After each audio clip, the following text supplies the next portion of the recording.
비싼 건강보험료를 아직까지 내고 계십니까? 이러면서 막 홍보를 하겠지. 대대적으로 저렴한 가격에 렌탈로 운영을 해드리겠습니다. 그러다가 비싼 장비를 우리 손으로 결국 사게 되는 거예요. 이 얼마나 무모하고 위험한 발상이고 위험한 정책입니까? 장비는 또 누가 팔겠어요? 돈 없는 우리 같은 서민들은 결국 대형 병원에 의지할 수밖에 없는 현실 속에서 줄 서고 기다리다가 큰 병 앓게 되면서 죽어가게 될 거라는 겁니다.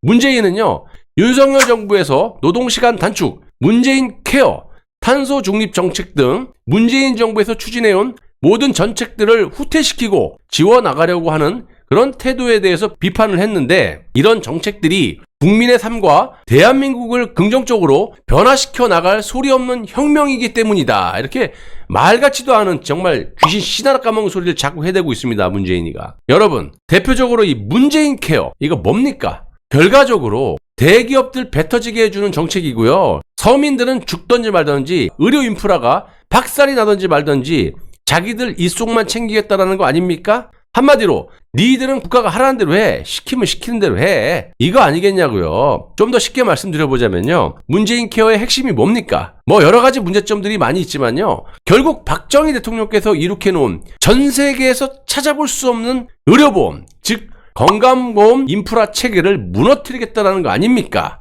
외국에서 사시는 분들 잘 아실 겁니다. 자, 외국에서 감기 한번 걸려보세요. 10만원 이상 돈이 깨집니다. 병원 찾기도 힘들어요. 대한민국에 비해서. 그에 반해서 대한민국을 보시면요, 의료 인프라는 말할 것도 없고요. 전 세계 진짜 최고입니다. 돈 몇천 원이면 가까운 병원에서 전문의의 진료를 받고 이 싼 값에 약 처방까지 받을 수 있습니다. 물론 뭐 큰 병 같은 경우는 대형 병원을 가야겠죠. 그렇지 않은 이상은 어지간한 이런 병들은 동네에서 다 해결할 수 있는 정도의 인프라가 구축이 되어 있다는 겁니다. 같은 건물에서 모든 것을 해결할 수가 있다는 거죠. 전 세계 어디 가도 이런 거 없습니다. 여러분 미국 가보셨죠? 대한민국처럼 와이파이 잘 터지고 이런 의료 인프라 있습니까? 이렇게 싸요? 자, 문재인은요, 이런 세계 최고의 의료 인프라를 다 부수려고 했던 겁니다. 쉽게 설명을 드리자면요, 비대면 그러죠. 지금 이 전문의와 상담을 통해서 싼 값에 진료를 받던 것을 비대면으로 진료를 받겠다라는 거예요. 물론 이런 시스템은 섬 지역이라든지 깊은 산골짜기에 사시는 분들에게는 필요해요. 유용할지 모르겠지만 전국적으로 시행을 한다면 가까운 병원들은 결국 문을 닫게 될 것이고, 당연히 병원과 상생하고 있는 약국들마저도 문을 싹 다 닫게 될 겁니다. 그로 인해서 많은 일자리들도 잃게 될 것이고요. 또 그렇게 시간이 흐르게 되면 돈 없는 사람들은 대형 병원에서 줄 서서 기다리다가 아프리카 같은 후진국에서 흔히 볼 수 있는 그런 장면을 연출할 수 있게 되는 겁니다. 많은 사람들이 결국 대형 병원으로 몰리게 될 것이고, 줄 서서 기다리다가 작은 병을 키워서 큰 병을 앓게 되는 상황에 이를 수 있다라는 거예요. 반대로 돈 있는 사람은 기다림 없이 전문의들에게 치료를 받게 되겠죠. 갑자기 이런 결과가 또 났게 되면 국민들의 비판이 있게 되니까 이거를 순차적으로 비대면이라는 그 명목으로 진료를 강조했었던 겁니다. 자, 처음에는 비대면으로 사람이 진료를 하게 되겠죠. 그러다가 점차 AI가 국민들을 진료하게 될 것이고, 또 이런 진료를 받게 되면 각종 장비들이 있어야 될 거 아닙니까? 모니터도 있어야 되고, 뭐 이거 부수경이 있어야 될 거 아니야. 이렇게 또 홍보하겠죠. 처음에는 비싼 건강보험료를 아직까지 내고 계십니까? 이러면서 막 홍보를 하겠지. 대대적으로 이지랄하면서 저렴한 가격에 렌탈로 운영을 해드리겠습니다. 그러다가 추후에는 비싼 장비를 우리 손으로 결국 사게 되는 거예요. 이 얼마나 무모하고 위험한 발상이고 위험한 정책입니까? 장비는 또 누가 팔겠어요?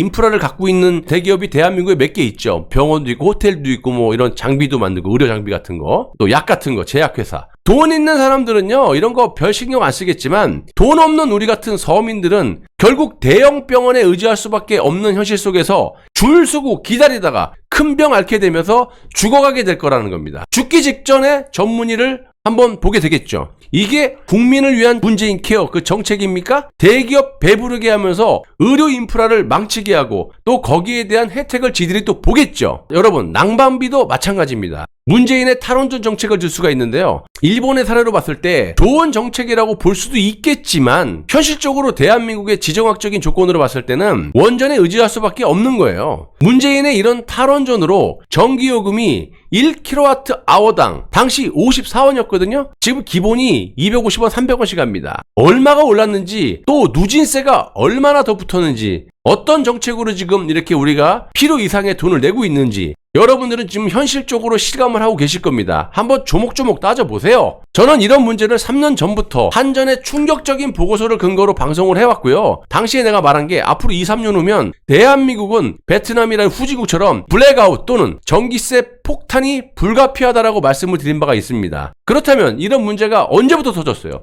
저는 3년 전에 주장을 했었고요. 영상 아직도 있습니다. 정권 교체 후 몇 개월 만에 터졌습니까? 이게 내가 윤석열 정권을 싫어하고 좋아하고를 떠나서 이게 윤석열 정권의 탓입니까? 윤석열 정권 지금 비호하는 게 아니에요. 하루아침에 생기는 문제가 아니라는 거예요. 싹 다 문재인이 쌓아놓은 똥이고 이런 걸 제대로 알지 못하는, 또 한치 앞만 보면서 살고 있는 선량한 국민들은 문재인의 잘못이 아닌 보수 정권의 잘못이라고 인식하고 있다는 겁니다. 이 밖에 문재인이 저질러 놓은 수많은 잘못들을 정말 제대로 수사하지 못하고 있는 현 정부를 비판할 수밖에 없는 것이고요. 제가 봤을 때 현 정권은 문재인의 많은 폐악에 대해서 심판을 하지 못할 거라고 봅니다. 그 기대하고 찍은 거 아닙니까? 내년 총선을 통해서 박근혜 대통령 세력들이 이를 견제하고 바로 잡아줄 것을 희망하고요. 현실적으로 지금 중대선거구제라든지 내각제를 위해서 여야가 누구 탓할 거 없어요. 좌파 우파 탓할 게 없어요. 지금 정치권 국회에서 저 지랄병을 하고 있는데 여러분들 그걸 원하세요? 말로만 나는 그런 거 내각제 원하지 않아. 중대선거구제, 대선거구제로 가려고 하는 게 명백하고, 그렇게 되면 다당제가 확실한 거고, 다당제를 핑계로 내각제로 가기 위한 그런 플랜이 차곡차곡 이루어지고 있는데